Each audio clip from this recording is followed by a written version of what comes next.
Ayyee daawwattoota keenya akkam jirtu kun Horn Conversationidha. Har'aa qophii addaa tokko qabannee keessummaa waliin dhiyaanneerra. Keessummaan keenya har'aa Jawaar Mahammadi. Jawaariin wanti ani beeksisu hin jiru. Hundi keessan Jawaariin hin beektanii. Jawaar akkam jirta? Baga wal agarree. Nagaa itaan akkam baga walitti deebine. Ayyee baga nagaadhaan gara Horn Conversationii dhuftee. Wantoota amma jiran kan darban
Hayyee daawwattoota keenyaa waan nu daawwachaa jirtaniif baay'ee isin galateeffannaa. Mariin keenya akkuma itti fufetti jira.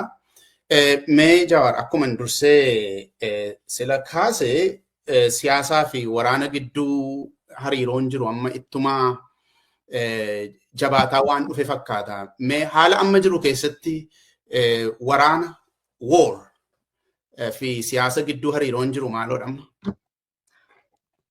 Akkuma reeffi jedhee keessattuu biyya sirna dimokiraasii tasgabba'an uume keessatti biyya adeemsarra biyyi tokko dura ni uumamti.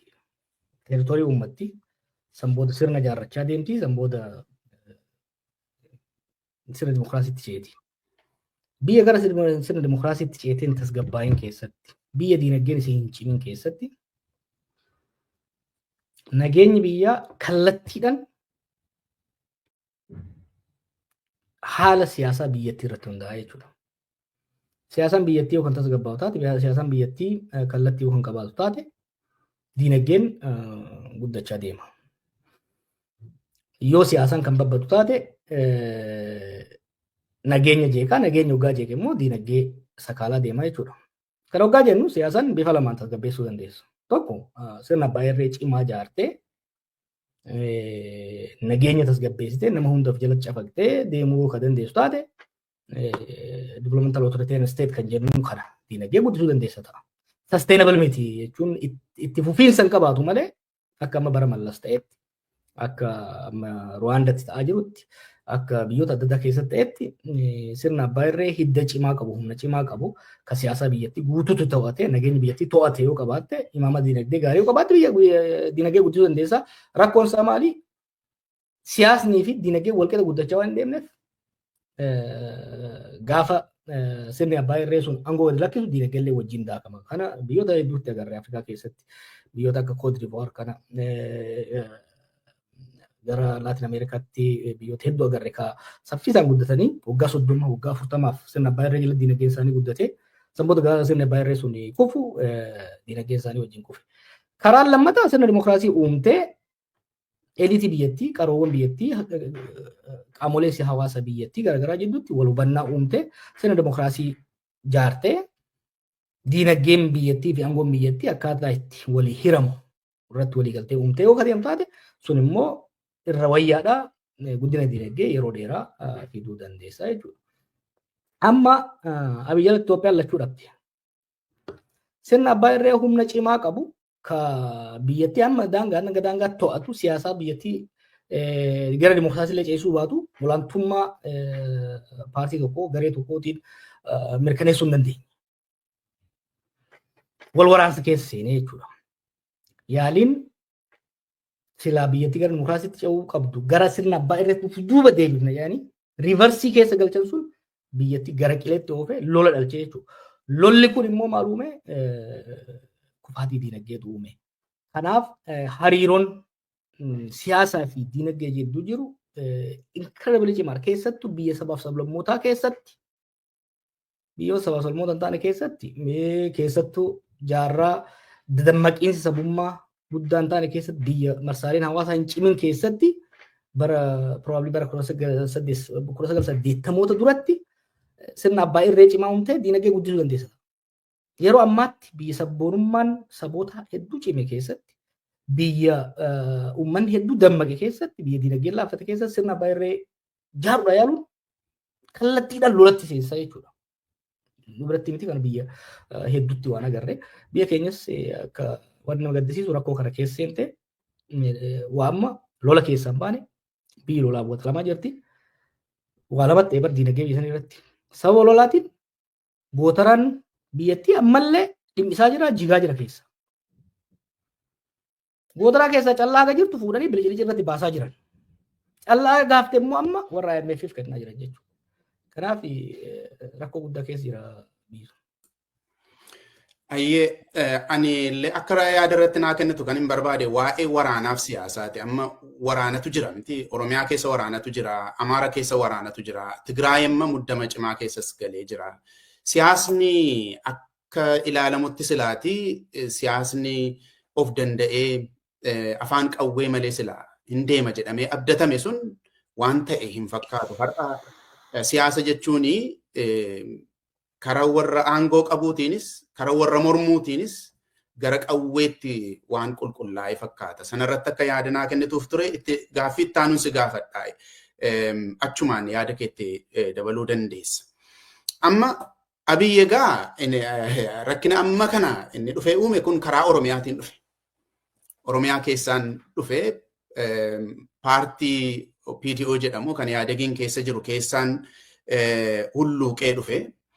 Yeroo dhufu deeggarsa inni qabaataa ture in yaadatta, atis deeggaraa turteetta. Booddee garuu adeemsa keessa rakkoon dhalachaa dhufe kuni keessumatti erga Hacaaluun ajjeefamee booddee mormiin jiru baay'ee jabaachaa dhufeera. Rakkinni Oromiyaa keessa jiru ittumaa daran hammaataa dachaa ta'aa akka dhufe atis waan argitudha. Siin iddoo kam ga'eetii tarsiimoo si jijjiirsise yookaan immoo akkaataa itti atti sirnicha ilaaltu eessa ga'eetu si jalaa jijjiirame Jawaar? Gaafii duraa irratti gaafii nu hubannee jechuudha. Gaafii waraanaa fi siyaasaa. Siyaasaan babbannaan waraana seensa. Keessattuu biyya sablammootaa keessatti biyya sirni laaffate keessatti siyaasa dubbiin gaafa waltajjii siyaasaa irraa baate afaan qawwee seente. Obvious kana 2018 osoo wanni kun hin dhufin dura kamanaasaa turre ni yaadatta. Amma rakkoon maal biyya sanii qawweedhaan yaalame. Abiyyiis qawweedhaan cabsuu yaale hin taane jechuudha. Kanaaf maal ta'e maddoota aangoo garaagaraa bakka adda addaatti maddee biyya akka malee laaffisee deemaa jira. Siyaasni hariiroon siyaasaaf waraanaa kana. Siyaasa badeetu waraanatti nama galche. Ammallee biyyattii wal waraansa keessaa baasuu yoo barbaadamu taate falli guddaan dirree siyaasaa bal'isuu, dubbii biyyattii, atakaaroo biyyattii, wal dhibdee gartuulee adda addaa jiru afaan qawweetirraa gara dirree siyaasaatti deebisuu gaafata. Dirree siyaasaatti deebisuudhaaf immoo humnoota namootaa fi sababoota gufuu ta'an kanarraa kaasuudha gaafata jechuudha. Gara dubbiin eessatti madde anaaf yoo yaadatte durumaa'u gaafuma isa gara fuulduratti fidan xiinxalaan mataa kiyyaaf kaa'ee hin qaba. Abdii qabaachaan turre. Haa ta'u garuu let's try yaaluu qabna yaada jedhuun hedduu yaalame. I was never surprised dan jechuun jalqabarraa kaasee isii hoggaamma akka inni akka itti hin dhufne tattaaffiin godhamaa ture gaafa milkaa'uu dhabu. Maybe eegaan gotti dhufe namni kun at least haga dandeenye karatti deebisuudhaaf balaa ni shakkiinu san akka hin geessineef yaalamuudha qaba. Kun immoo ana qofaa miti namoota hedduudha waan kana kan yaalaa ture. Booda adadumaan dubbiin badaa deemte malee anaaf yeroo kanatti abdii fudhadhe kan jedhu hin jiru. I was always less than half. I was cautiously optimistic yeroo tokkotti. Maybe carraa qabaanna kan jedhu tattaaffii adda addaa godhaa turre. Ifa miti. Dhuma kanarratti garuu fakkeenyaaf erga dhaaba'ee tarii lolli kun waa barsiisee ta'a. What has a humbling impact on people. Lolli kun jeequmsi hamaan keessa seename kun tarii qalbii akka horatu godhee ture. Godhina akka jedhuun maybe yoo kanarratti tumsinu taate yoo dhiibbaa irratti godhuu baanne nagaa kanarratti humnoota qawweedhaan wal lolaa jiran kana wajjin araara akka buusuuf yaalii godhaa turre. Walgahii Taanzaaniyaa lammaffaa booda ifa ta'e wanti araara akka hin barbaanne ifa naa ta'aa deeme. Booda garuu gaafa battee ajjeesanii akka episooditti yoo fudhatte gaafa battee ajjeesan clear ture waan tokko kun akka namaattis akka sirnaattis sirna fayyuu hin dandeenye sirnaa fi nama qalbii horachuu hin dandeenye akka ta'e jala muree godhadhe jechuudha. Galatoomi Jawaar, wanta kan biraa tarii yeroo waa'ee siyaasaa kaafnu hin jiraata gara fuulduraatti fageessinee haasofna. Amma waa'ee gaaffii sabootaa yennaa fudhannee ilaalle rakkoo bilbiltuun harkaan nu qabaattus gaaffiin sabootaa achuma jiraatu sila kaaftee sabboonummaan sadarkaa guddaarra ga'eera jettee amantaatis. Kan Oromoos akkuma kanaa keessumatti sabootee warri cunqurfamoon warri kaanis akkasuma amma sabboonummaan Amaaraas akka kana baay'eedhatu jabaatee jira.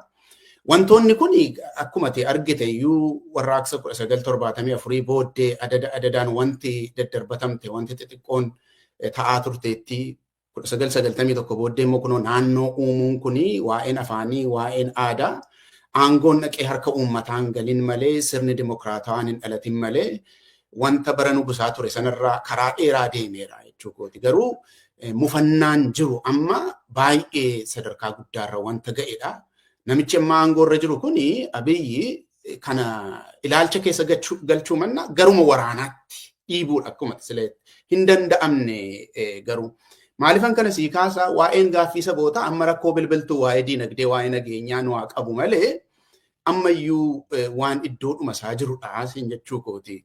Iddoo garagaraatti yeroo haasoftu keessumatti yeroo macaafa eebbisiisuuf haasoftu waa'ee gaaffii sabootaa kana xiqqoo waan irraa hiiqaa jirtu waa'ee isteetii sanaa waa'ee Itoophiyaa duwwaa waan haasoftu fakkaata. Gaaffii sabootaa irraa xiqqoo achii waan barbaadaa jirtu fakkaata. Gamaagamni kun dogoggora moo sirriidha Jawaar?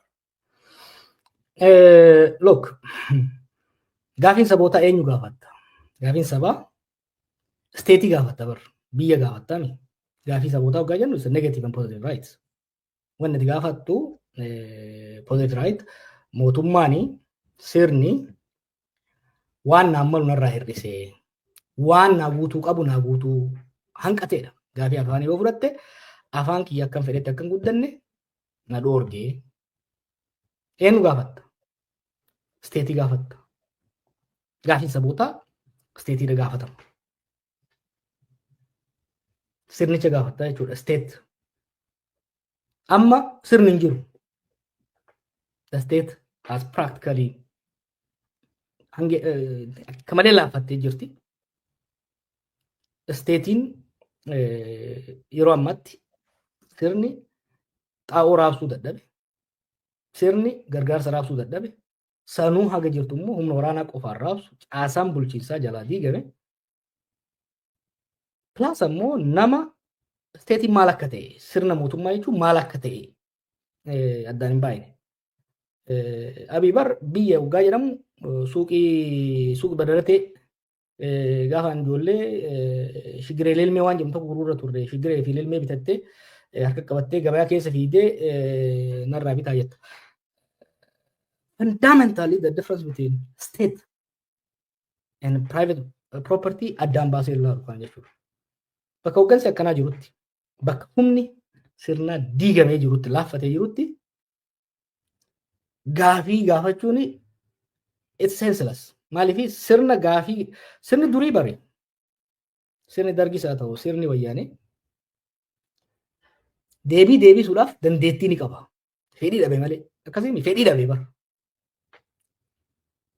Kammaa bar dandeettis fedhiis hin qabu. Nan deebisa soo jees deebisuu hin danda'u. Maaliif kappaasitiin deebisuudhaan jiru. Kappaasitiidhaan gaafii deebisuu hin jiru. Maaliif kappaasitiin ilaalchaa kan sammuutis hin jiru, kan caasaa fi kan tarsiimootis hin jiru jechuudha. Haala kana keessatti dursi kan kennamuu qabu dura biyya akka biyyaatti dandeettii gaafilee kana deebisuudhaan deeffattee akka horattu. Har'a gaafiin guddaan uummanni sun qabu waa lama. Uummanni biyyanii. Tokko gaafii nageenyaati. Bahee galuu hin dandeenye. Lama gaafii dinagdeeti. Ilmi namaa bilisummaa ni barbaada. Dimokiraasii ni barbaada. Gaafilee adda addaa akka deebi'aniif ni barbaada. San garuu ka barbaadu dura nagaa yoo qabaateedha. Lammaffaa yoo nyaatee buleedha. Isteetiin Itoophiyaa amma jirtu ilma namaatiif lammii ishiitiif lamaan beezik ta'e kana ka gaafii mirgi barsiisaa fara dhufa. Existential question kan jennuun gaafii bayanii galuu gaafii nageenya fi gaafii nyaatanii buluu deebisuu hin dandeenye. Deebisuu immoo fedhii qofa dhabu osoo hin ta'in dandeettii hin qabdu. Dandeettiin sun immoo guyyaa guyyaan laaffataa deemaa jira. Guyyaa guyyaan nama waa'ee kitaaba waggaa sadii na fakkaata waggaa hidhaa bahu. Gaafa Itoophiyaan turtee fi waggaa waa'ee kitaaba haasawuu eegalu kan maatii haasoftu turtee fi ta'arra jirtu laaftuudha. The state capacity is declining day by day. Kanaaf dursi kan kennamu qabu biyyattii sirna yeroodhaaf seef godhanii sanboota gaafiilee sanitti deebi'u. Mammaaksa yeroo adda addaa fayyadamaa ture. Maal mataa jirutti ruufa maranii bakka mataan babbaqaqee jiru kanatti gaafii ruufaa yeroof hin barbaachisu miti. Ni barbaachisa yeroof garuu tursiisanii sanatti fuulleffatuu qabanidha. Ayyee Jawaar mataan jiraatu malee wanti itti maran hin jiraatu. Rakkoon amma jirus mul'ataa waan ta'eef sanarratti wanti namni wal gaafatu hin jiru. Wanti ani kana si gaafadhee fi atumtiyyuu Oromoodhaaf advocate goota kanaan kaate kanaan beekamtaa sin jechuu gooti kanaan dura. Rakkoon amma jiru kun salphataa deema haa jennu iddoo tokko geenyee gaaffiin kun deebi'uu waan irra jiruuf jechuudha. Ati gaaffii sabootaatti ammayyuu namantaa Jawaar. Jechuun koo sana diddaa miti. Sana fudhachuu diddaa miti. Fakkeenyaaf gaaffii Oromootiif advokeetii gochuu ammayyuu itti fufuuf fedhii qabdaa itti amantaa ammayyuu. Ittaana siyaasni yeroo wajjin jijjiirama. Rakkoon Oromoon har'a mudatee fi rakkoon Oromoon gaafa fi ati dardara taanee rabadoor irraa haasofnu mudatee adda adda. Gaafas tokkoffaa sirna gita bittaa warra biraatii irratti qabsaa turre. Har'a hattuu gantuu nu keessaa bahee irratti qabsoofna. Gaafas sirna abbaa irree cimaa nama cafa irratti qabsoofna. Har'a sirna abbaa irree ta'uu dadhabee sirna darree ta'e irratti qabsaa jirra. Kan qofaa miti. Kana sirriitti hubachuun barbaachisaadha. Siyaasni Oromoo 2018 booda bakka seenee qaba. Kunis maali? Roorroo fi miidhaan sirnoota duraa jalatti irratti raawwatamaa turan ni dabalan. Malee ni hir'an. Gara biraatiin immoo murni maqaa Oromootiin aangoo qabate maqaa Oromoo jala dahatee saboota biraa miidhaa jira.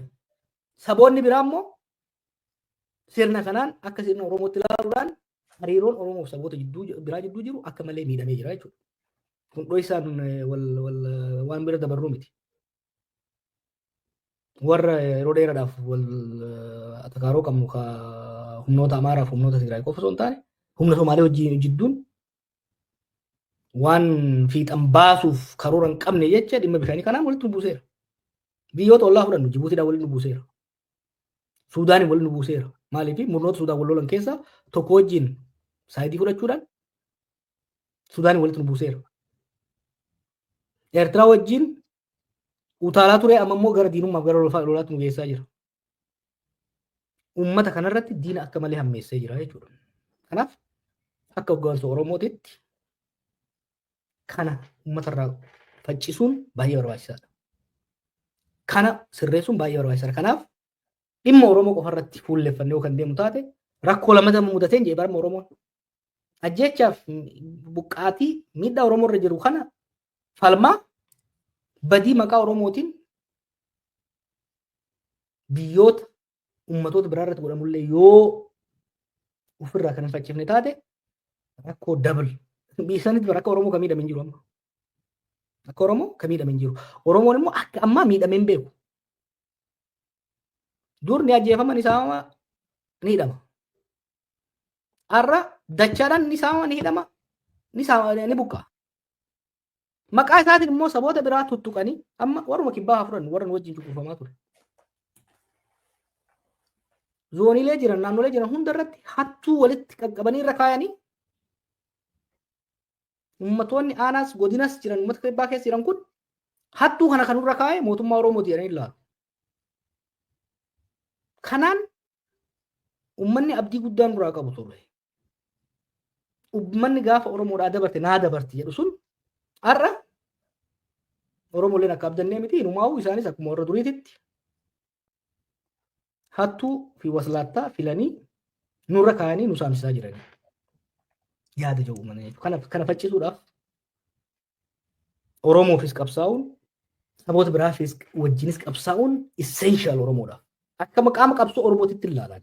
Har'a saboota biraatiif dubbachuun saboota biraa wajjin qabsaa'uun qaama qabsoo Oromooti. Maaliif maqaa poolitikaa keessatti maqaan baay'ee barbaachisaadha.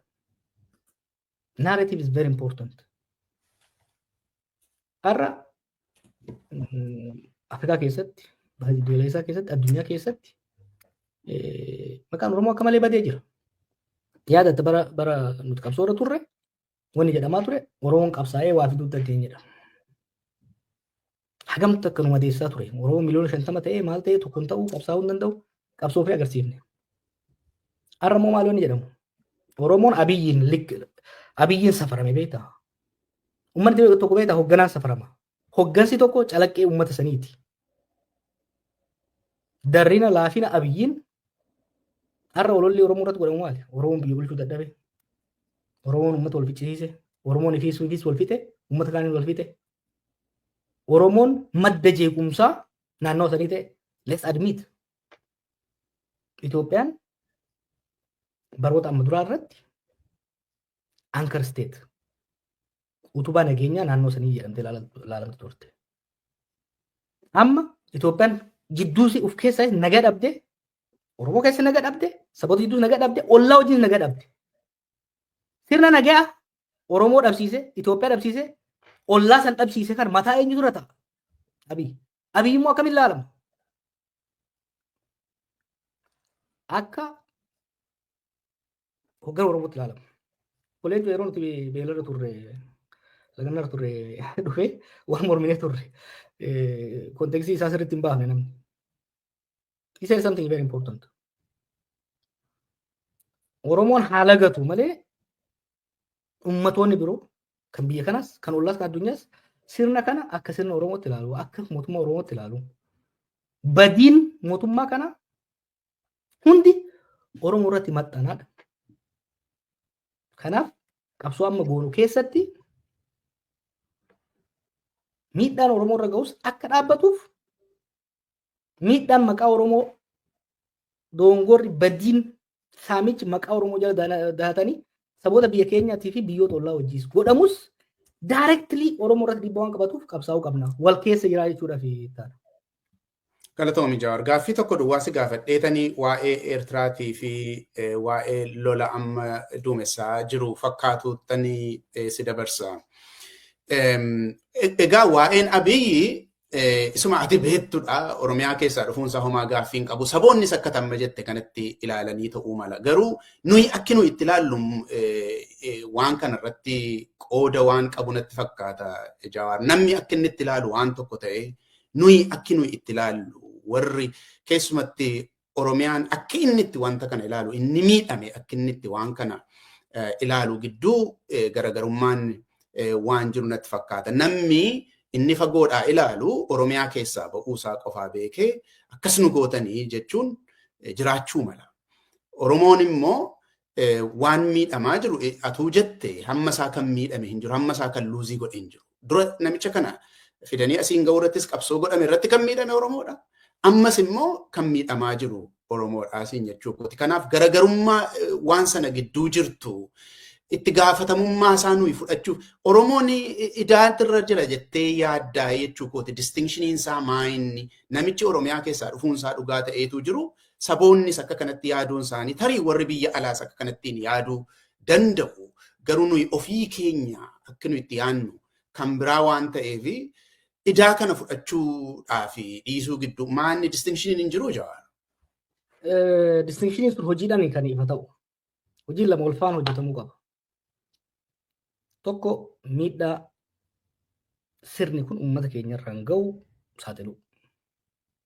Akkaataa warri biraa hubachuu danda'u. Perception matters.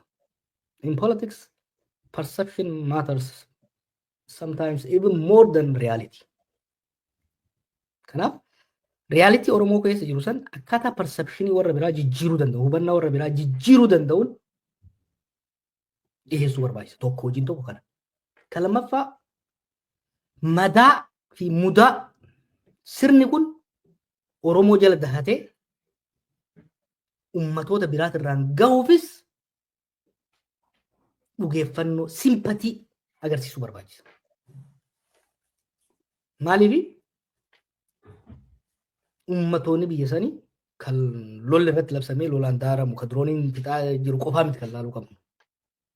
Bakkuma silaa nagaa qabnu haa fudhannu. Kibba Itoophiyaa kan yoo fudhanne hanni saamichi dhiittaan mirga namaa har'a jiru dur hin turre. Eenyu kan godhu bulchitoota isaaniiti. Bulchitoota kana uummanni akkamitti ilaala? Silaan filanneen wayii filate hin filannee baroota filate sit filatee jettaan. Uummata kana gubbaa Abiyyiin bulchaa hanga bulchaa anaatti isa durra kaaya uummata kanarra. Distinkishinii kana sirriitti kiliir godhanii agarsiisuu barbaachisa jechuudha.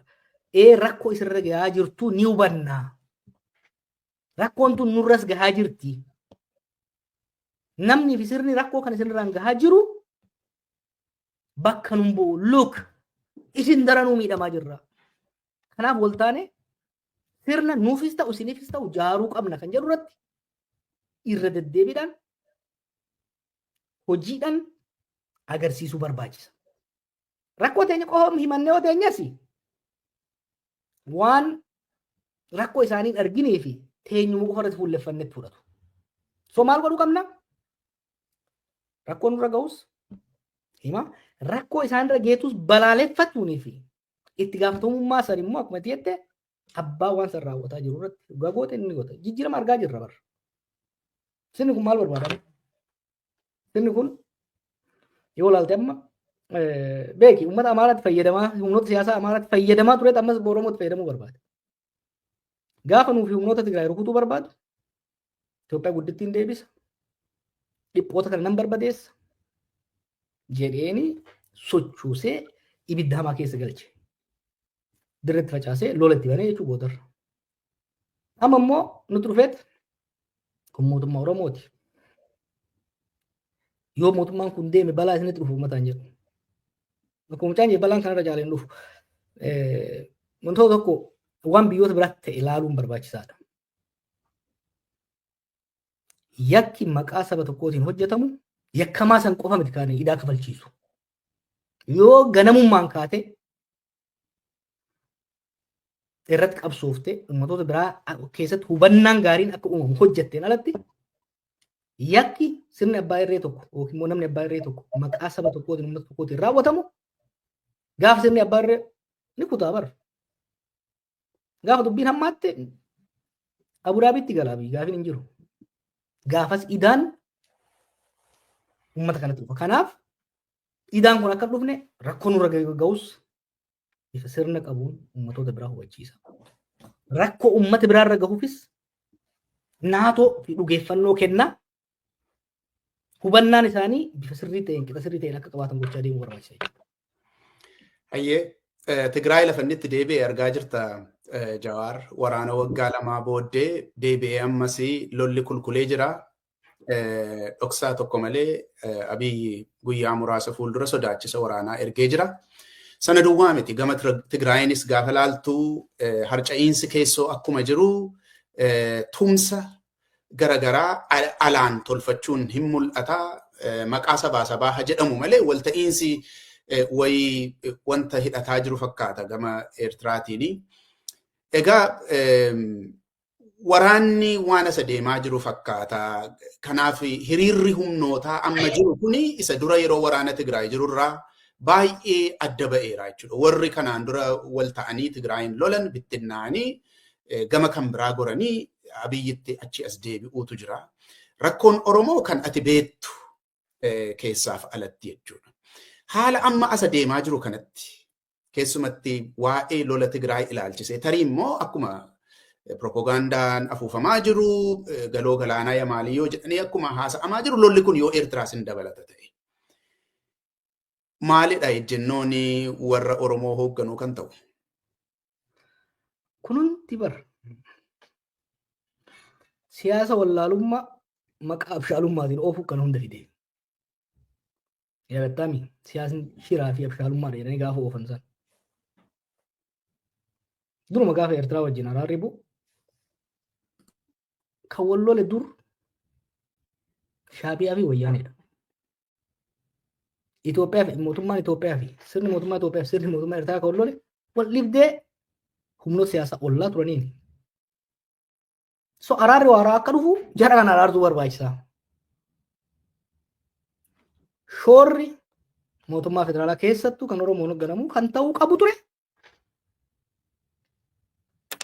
Humnoota kan walitti araarsuu fi hariiroo isaanii xaliguu ta'uu qaba ture.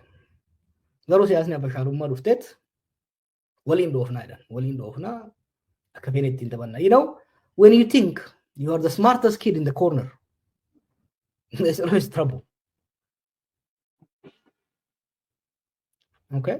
Akka yaadetti carraa guddaa ture bar nagaa buusuudhaaf humnoota Wayyaaneen aangoo gadhiiftee laaffatteerti. Humni Eertiraas qoqqobbii yeroo dheeraa booda hedduu laaffatee ture. Humnoota kana walitti araarsuun biyyoota lamaan jettuun immoo araara waaraa buusuun ni danda'ama ture. Kun garuu maal gaafataa? Siyaasa bilchina qabu, siyaasa fageessanii yaadu, if bira dabarsanii akka biyyaatti yaadu, biyya akka suubbadareetti osoo hin ta'in biyya akka biyya guddaatti, biyya miliyoona 120tti fudhachuu har'a qofa osoo hin ta'in waggaa 20-30 har'aa yaaduu gaafata ture. Kana yaaduu dadhabuutu amma uumame. Lolli Tigraay godhame, lolli Tigraay sun hafuu danda'a ture. Godhame. Sammuu Pireetooriyaa waggaa mallatteeffamu 4 ta'anii wal lolanitti 2 ta'anii araaramuu yaalame. Wanti akkasii akkamitti ta'a? Wanni amma hariiroo warra kaabaa maal jedhamu kun bu'aa hojii Abiyyi fi garee saniiti. Dhiibanii wal taasisan. Amma namni waan tokko hubachuu danda'uu qaba. Hogganoota biyyoota lamaaniitiif amma is an existential question. Tokko na balleessee yaadaa, kuuni na balleessee yaadaa. Akka hin banneef guuza yaammataa deemaa jira. Lolli waan dhufaa jiru fakkaata. Gama lachuurraa wanni agartu lolli dhufaa akka jiru kan agartu. Gama keenya gama Abiyyiin yoo fudhatu taate fakkeenyaaf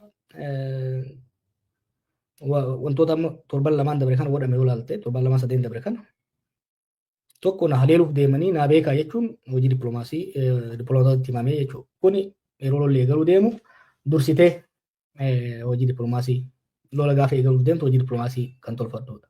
Kan biraa Oromiyaa keessatti bulchitoota aanaa kaabinee aanaa guyyaa 40 maaliif leenjii waraanaa seensanii turan jechuudha. Yaadni isaa maali? Raayyaan isa biyyaa Oromiyaa keessaa ni baya. Amaara keessaas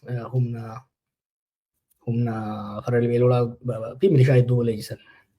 Kanaaf waraanaaf qophaa'aa akka jiran kan ilaalaa jirru jechuudha. Garamitti baya waan of ilaallu, waan gara fuuldura ilaaluuf deemnu yaadni Abiyyi namootatti himaa jiru akkuma baay'ee dugaleessatti agarru leadership decapitation goona. Hogganoota kana dirooniidhaan fidnee ogguma san daaraa goona kan jedhudha. Ni milkaa'aa fi milkaa'uun kan waliin ilaallu ta'a. Garuu sun milkaa'uu baannaan wal waraansatti seenama. Wal waraansatti yoo seename akka amma inni waadaa galutti akkuma gaafa amma Tigraay fi booda san dura immoo gaafa wal lolu 7 fidnaadha. Ammas kan jedhamaa jiru 7 Isaayyaas garagalchine Isaayyaas garagalchine galaana diimaa qabannee mootummaan haa ta'u Eertiraarra keenya deebinaadha amma kan jedhamaa jiru. Wanni nama keenya gorsu gaafa namni tokko ani deadlaayinii kana ta'e yeroo ammanaatti waraana mo'adha jedhee waraanatti deemu udu'achuu eegale yeroo san irraa fagaachuun barbaachisaadha. Maaliif lola guyyaa eegaltu murteessita malee sanuu yoo carraa qabaatte. Guyyaa fi haala itti xumurtu murteessuun baay'ee ulfaataadha. Lola kanatti yoo deemame humnoota baay'eetu keessatti hirmaata. Fakkeenyaaf Suudaan qaama lola kanaati amma. Maaliif? Warri isaaf jennuun kan gama Burhaan jiru, warri Eertiraa wajjin jiru, humni waraana Tigraay achi keessa jira. Warri RSF jennuun kun immoo asiin Abiyyi wajjin jira, gargaarsa warra Imireetiin, jarri kun immoo Ijiptii fi Saawudii warra biraa qabatanii deemu. So naannoon kuni dirree wal waraansa biyyoota humnoota Itoophiyaa keessaa qofa osoo hin ta'in biyyoota ollaa mara kan hirmaachisu. Akkasumas immoo warri fagoo taa'ee naannoo sanitti olaantummaa horachuudhaaf wal dorgomaa jiru kan Gaazaa irra rafu ta'a. Riili Oromoodhaaf Itoophiyaadhaaf amma kanaa kan barbaachisu. Gaafii galaanaa yoo faafte galaanni akkasumas ni barbaachisa. Garuu waan barbaadde hunda gaafuma barbaadde miti fudhachuudha deemtu. Haala qabataa humna keetii, haala qabatamaa addunyaa. Humna kee waggaa jennu humna waraanaa kee, humna diinagdee kee, humna hawaasummaa kee. Laalteet jabina dippiloomaasii kee. Akka Itoophiyaan ka diinagdee fi waraanaaf kam kan laallee jirra. Diplomatically is an isolated country. Nama BRICS wajjin waan tokko waggaa agarsiifna. BRICS keessaa biyya meeqaan gadi bahee gaafa inni Somaliland walii galtee seenu BRICS keessaa biyya meeqatu dhufee Itoophiyaa bira dhaabbate? Zero. Maaliif? Dantaa nuuf qofarraa kan qaban. Dantaa haala naannoo keenyaatii fi addunyaarraas qabu jechuudha. Kanaaf haalli amma deemu kun hedduu yaaddessaadha. Yoo Rabbi uummata keenya biyya san kan baasu taate malee carraaqqii nu warri hafnes goonuun yoo waa madaqsuu kan dandeenyu ofirraa maysuu kan dandeenyu taate malee balaa hamaatu deemaa jira.